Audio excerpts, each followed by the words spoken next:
Okay, for those people joining us on the recording, welcome to week 3 US History Seminar. Good to see folks here. I'm going to go ahead and start the screen share. And go ahead and if you feel comfortable with it and you're able to, go ahead and activate your cameras. I like to see faces so it doesn't feel like I'm shouting into the void. Let's see. Oh, there we are. All right, and I don't know what happened, but okay. So, announcements for this week. So remember, this is your last week on the Unit 1 reading guide. Due tomorrow. That's the 12th. Last call for that is the 17th. And I know I've said this before. I will say it again. I feel like a broken record, but don't live in that grace period. Don't treat the 17th as your due date. That way, if there's a problem, something comes up, you're not scrambling or you're not screwed. Whereas if you treat the 12th like your due date and you don't turn it in until the 13th, you're okay. It's all good. You don't have to email me. You don't have to call me. You don't have to message me. You don't have to beg. No begging required. But if you wait till the 17th and you've made that your plan and you contact me and say, oh, well, I work until 8:30. Can I turn it in at 9? I'm going to say no. Because I've already given you 5 additional days. I'm not giving additional time beyond that. It's almost unheard of. We're talking hospitalization, bleeding from the eyes, long-term illness kind of thing is the only thing that sways me with that. Don't forget to do the discussion forums.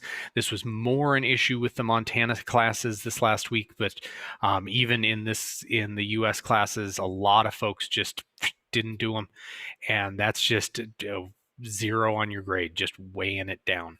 Make sure you're responding to the main prompt and at least 2 posts from classmates. Don't forget to please join the Remind. It helps so much. For one thing, when I do have a problem, if I have to cancel something last minute, if Moodle goes down, that's where I put those announcements. I don't post them anywhere else. So you should be on the Remind if for no other reason than that's where I put announcements. But also it enables you to message me if you have a quick question and I'm going to get it quicker. It enables me to message you if, let's say, your assignment's sitting in draft status. I can send you a quick message. Hey, your reading guide's in draft status. Don't forget to finish the submission. That way we're not having to play, find you afterwards, have to try and call you. A lot of you have cell phones listed in PowerSchool, but if I call, you don't pick up. When I text you, you don't respond. So that leads me to wonder, did they get it? Is this their number? Did they change numbers? Did they drop the phone? The Remind is just a much better system. So pretty please join the Remind. Info's in the course. Don't forget to do the seminar assignments, week 3 CNN 10 news quiz, week 3 seminar journal. They're easy points. I don't ask for much. The news quiz this week, I think, is especially easy. So do it. Get it done. You have until Monday at 8 a.m. Also, reminder, Monday, no school. So, yeah, I'm still making that stuff due Monday at 8.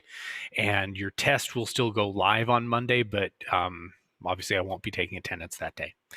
Textbook audios are now in the course for Unit 1. I had that done as of Tuesday. I'm sorry that it took me so long. I was trying to get everybody logged in and going, but they're all there now. So use those if you need them. test opens next Monday. It is due on Friday the 19th, last call on the 24th. Again, don't live in that grace period, but it is there if you do have an issue. I am likely setting the timer for that test at about an hour. I haven't fully decided yet, but that's where I'm leaning towards, is you have an hour to take it. If you are somebody that has, say, an IEP or whatever that gives you additional time for that stuff, would you shoot me an email and just let me know about that, and I can, adjust your timer for that test? Just let me know and I can verify. But yeah, it's looking that stuff up is just, it's such a pain, because I have to go into mileposts and I have to look at each student individually, and so please, if that's you, just shoot me an email, shoot me a message on Remind, and I'll add you to my list. Okay, any questions about that? Oh, we got something in the chat. Every time I try to turn in assignments or try to type on our discussion forum, it keeps saying invalid parameter. Okay, I was getting, I got a couple messages to that effect last night. Alyssa, is it still doing that? Have you tried recently?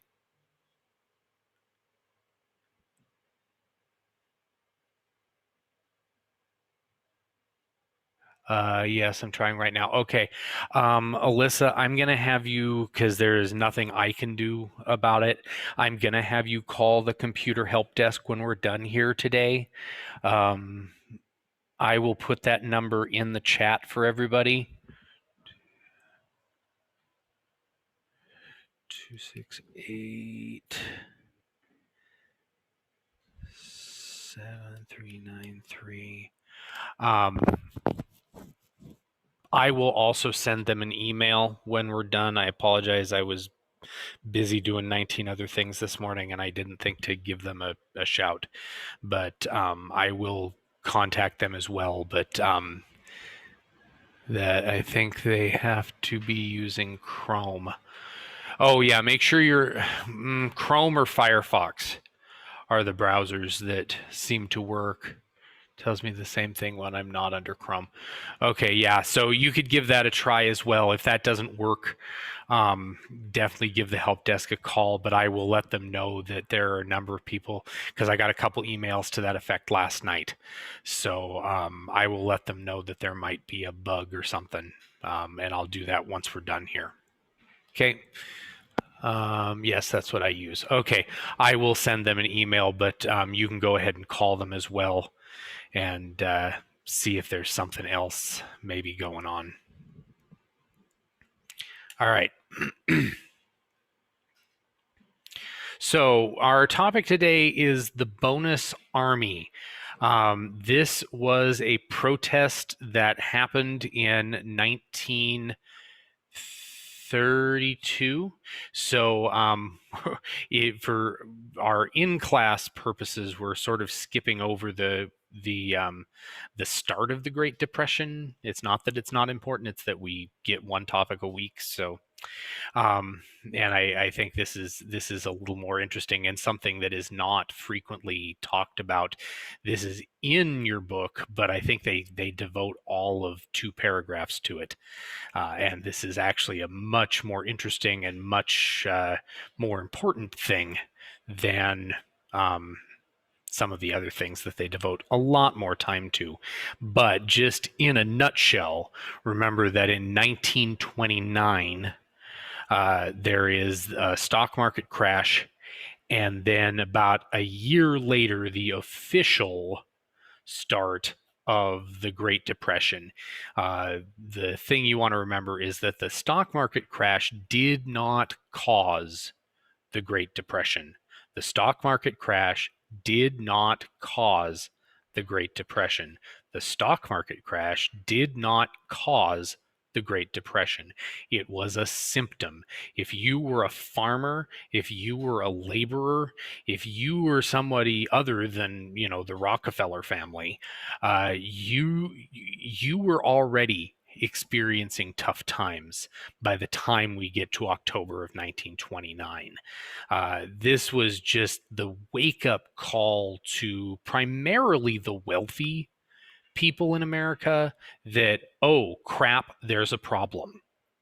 Okay, so fast forward then to 1932, and one of the groups that is hit particularly hard by this economic downturn, by this Great Depression, are veterans of the First World War, or as they called it back then, the Great War or the World War, because there was not yet a World War II.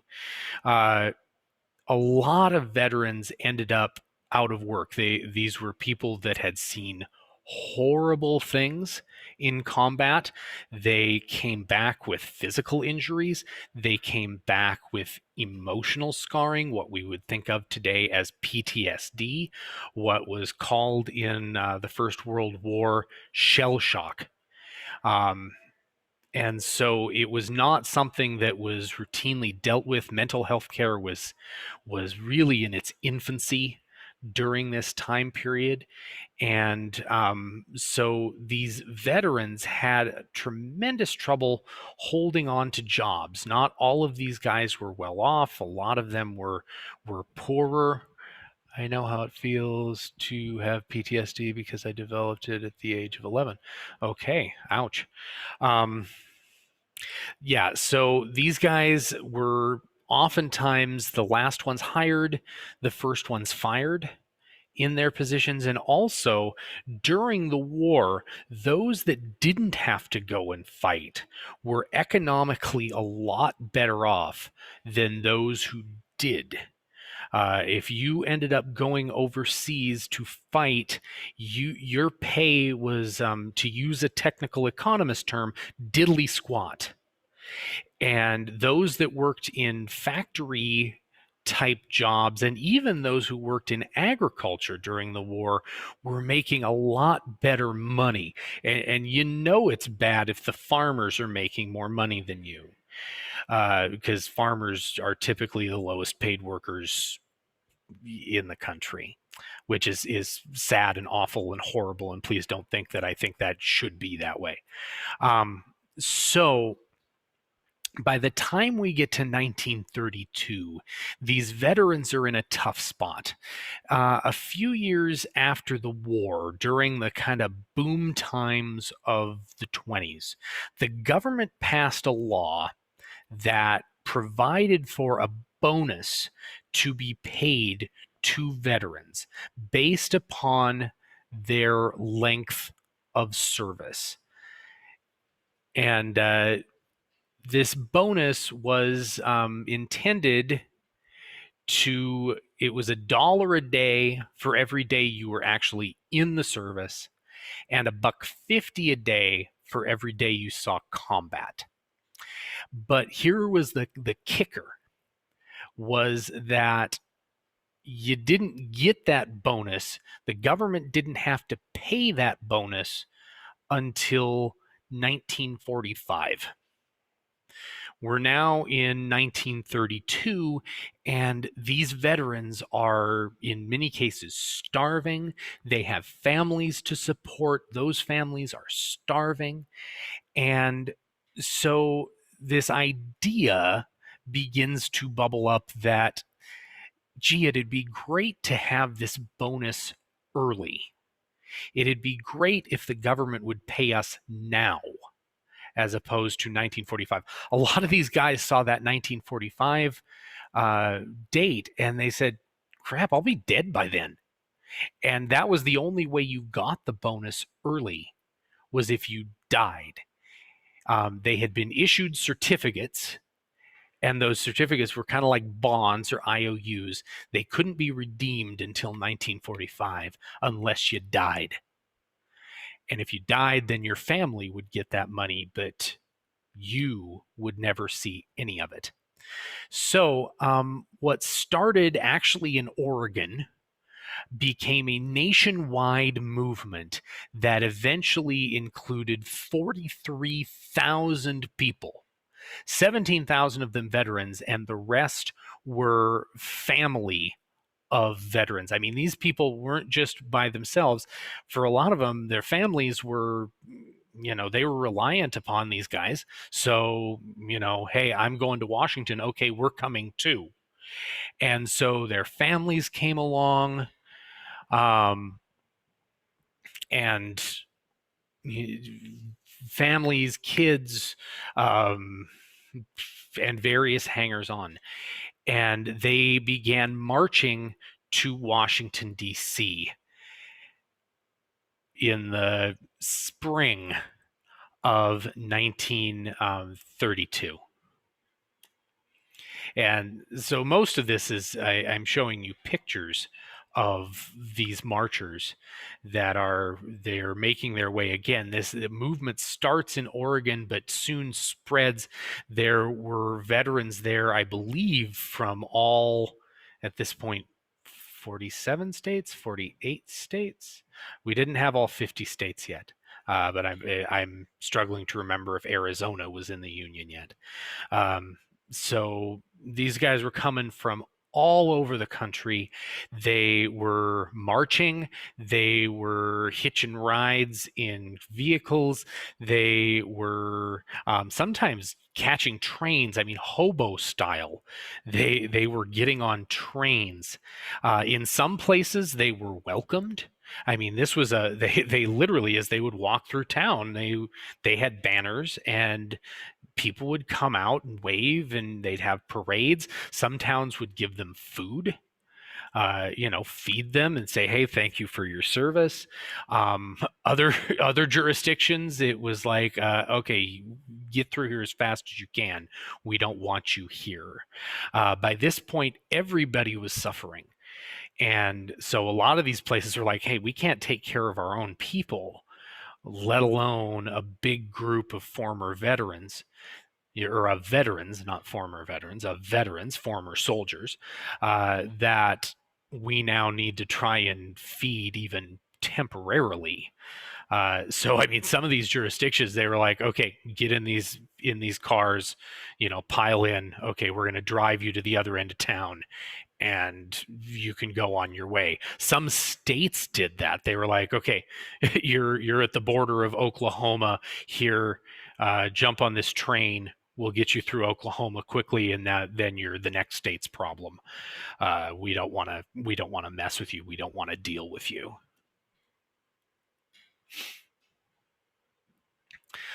So this was a group from Brooklyn, New York. And you can see there was also some anger toward Herbert Hoover at this point. It says this is Hoovertown, Hooverton.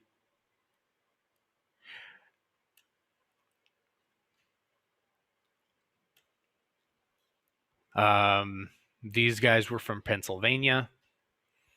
So as they would go, they would, set up camp for a day or two and camp, and then move on. This is a cartoon in support of this. They called themselves the Bonus Expeditionary Force. So in World War I, the soldiers that went to Europe from America were called the American Expeditionary Force. So this group called themselves the Bonus Expeditionary Force. And again, they were not asking for money that had not already been promised to them. It would be one thing if they were saying, oh, now we want more money. But Congress had already said, yeah, you deserve this money. But they just wanted it paid before they died, because a lot of them didn't think they were going to live to see 1945. This was way before. I mean, nowadays, veterans are very well cared for compared to back then. When you fought in a war as an American in these days, when you got out, you were, thank you for your service. Okay, go back to what you were doing. And that wasn't always possible for everybody, and but there was no Veterans Administration. There was no, a largely subsidized VA healthcare and things like that. There is no pension for soldiers, for the most part. That really was not a thing. Some soldiers had that. Harry Truman actually, back then was also no pension for presidents. When Harry Truman retired after being president during the end of World War II and into the 1950s, he lived on his army pension because there was no pension for former presidents. So he had to live on this very meager army pension after having served as president for 4, 5, 6, 7 years. So yeah, they set up camp in Washington, D.C. and also across the river in Maryland. The camp in Maryland was called Anacostia, and the one in Washington, D.C. itself was right on the National Mall. If you've ever been to Washington, D.C., the area between the Capitol building and the Washington Monument is known as the National Mall. And these guys were allowed to, or sort of just said, hey, we're going to camp here. And that's what they did. And part of this was political demonstration. I mean, here's a guy that's demonstrating. I mean, he's basically laying in a sort of a display casket. And, it says the most of us will be dead by 1945. The years of 1917 to 18 have been forgotten, but not by the BEF. Yeah, so remember, too, that the U.S. was only involved in World War I for a year and a half or so. Britain and France and those guys were involved for about 4 years. So here they are literally camping outside the U.S. Capitol building. These guys kept a vigil at the Capitol at various times. They surrounded the Capitol. But unlike recent events, these guys were absolutely peaceful. Now, did they surround the Capitol? Yeah. Did they want to see Congress do what they asked? Yeah. But they did not threaten Congress. It was not like they were going to storm through the doors and smear human feces on the walls, unlike recent events. These guys were respectful. They were well organized. Their camps were very well organized. I mean, here's a picture of one of the camps. This is I think this is the part of the Anacostia camp. But you can see they're very well laid out. They used military discipline, military order. They had designated latrine areas. They had places for eating. They had places for haircuts and things like that. The kids that were along, they had little schools that they sort of set up. And when they got to Washington, D.C., the Washington, D.C. police and city government actually helped provide these guys with food because they knew they could have a humanitarian crisis on their hands if they didn't help feed these guys. So they were actually given food so that you didn't have starving veterans on the National Mall. This is a heck of a lot more than the federal government did for them. So here they are outside. They are not this. You might, if you looked at this, you might go, "Are they doing the Heil?" No, they're not. They're doing a show of hands for something.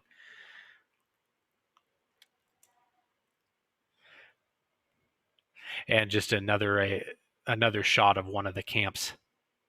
I apologize, the picture's a little bit pixelated. Some of these are not great quality copies. This is, again, the Anacostia camp.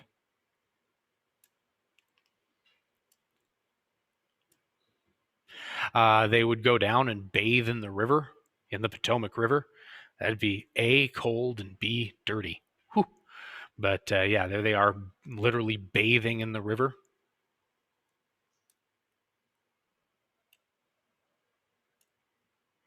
The District of Columbia did allow them to sort of set up in, there were some condemned buildings along the National Mall, and these guys were basically allowed to sort of camp out in some of those buildings if they needed to.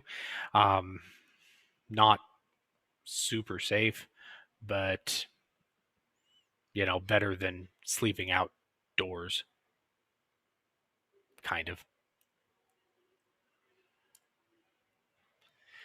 And here's DC police riding through. And again, these guys were, I mean, look, they're wearing shirts and ties.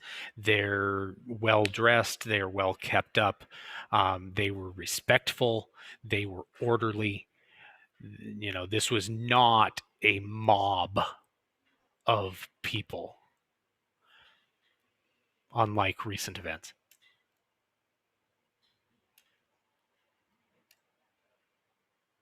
And again, this is the Anacostia camp, which looks slightly less organized, but still, I mean, these guys were.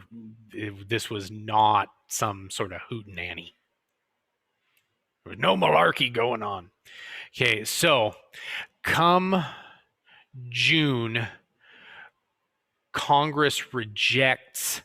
There was a bill pending. The House of Representatives passed the bill, and the Senate rejected the bill to pay the bonus early.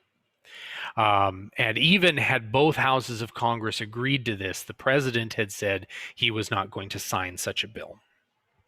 So the bonus army had the choice. They could either basically admit defeat and go home, or they could stay and try and make a fuss. And that's what they decided to do. Again, this was not disorderly. This was not supposed to be chaos. This was orderly. We're going to stay here until we get paid. So that was June of 1932 that Congress rejects the bill to pay the bonus. And then by the time we get to July, end of July, July 28th, the Attorney General, William Mitchell, acting on orders from the president, decides that they need to clear DC. They can't have all of these homeless people basically camping out on the National Mall. It's draining resources and it looks bad. So they are going to clear these folks out, certainly out of Washington, D.C. The backup plan was to basically have them all go to the camp at Anacostia. But eventually that one will be cleared out as well.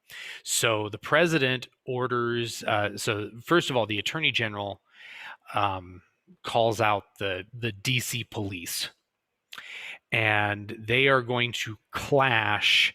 And again, the idea of these protesters was not for them to be violent. However, when the DC police showed up with nightsticks and things like that, the veterans started throwing bricks and rocks and whatnot. So the DC police were not able to accomplish the task. So President Hoover called out the army and ordered them to clear the National Mall. This fell to the Army Chief of Staff, name you may recognize, Douglas MacArthur. So here's the DC police literally clashing with these veterans. Again, the veterans are not dressed sloppily or anything like that. They are well dressed. They were up to this point well behaved. So here is so Douglas MacArthur. If you recognize that name, MacArthur will become one of the big kahuna generals of World War II. He is the guy who's basically in charge in the Pacific. At this point, he was the Army Chief of Staff, which was basically the top Army position in the country. And so he was nowadays we have the Joint Chiefs of Staff, and there's the head of the Army and the Navy and the Air Force and the Marines, and it's now Space Force. Um, and they sort of meet together and make military decisions. Well, at this point, MacArthur was the top Army guy. By the way, his top aide, seen there smoking a cigarette, was a very young General Dwight, well, soon to be General Dwight D. Eisenhower. The other guy that was working for MacArthur during this was a tank commander who had seen action in World War I and will see action in World War II, and his name is George Patton. Those are all three really big names from World War II who were involved in basically kicking veterans out of Washington, D.C. And this goes horribly, horribly, horribly wrong. And you can see in the distance the Capitol Dome, they literally, the Army sets fire to the camps on the National Mall. Literally sets their tents and their little shanties ablaze and kicks them out of town. Women, children, veterans, everybody gets kicked out of Washington, D.C. And I apologize again for the quality of the picture, but they literally call up tanks. You can see the tanks kind of in the distance. I wish I had a better picture of this, along with cavalry on horseback to basically kick these guys out of town.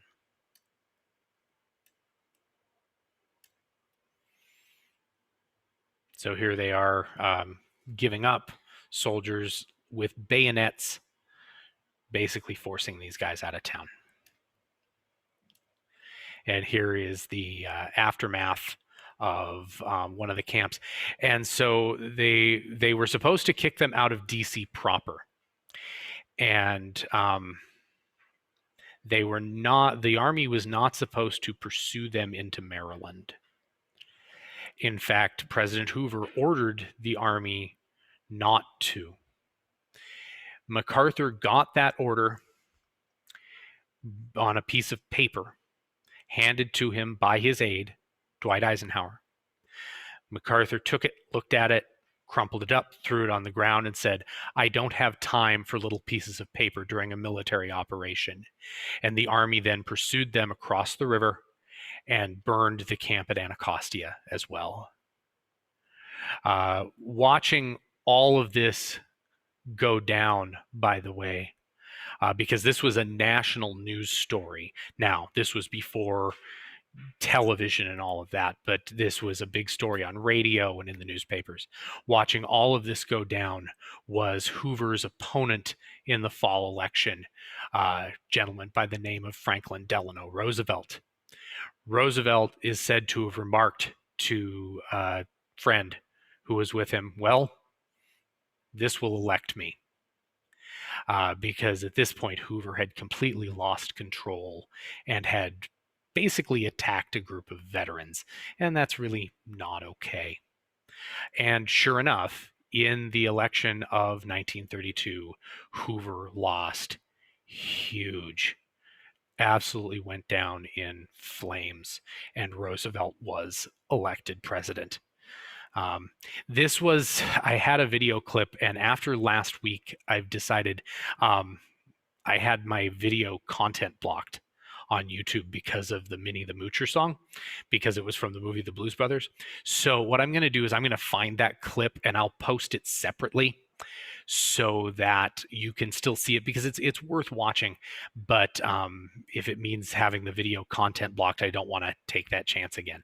So I'm going to skip by it right now, but I will find that video, probably not till tomorrow, but I will post that if you want to see it. And it has some actual video footage of what went down. All right, so with that, we come to our journal topic for this week. I want you to briefly describe the goals and the fate of the bonus army. So what were they trying to accomplish and what ended up happening to them? Do you think something like this would happen today? Why or why not? Okay. Does anybody have any questions about this topic?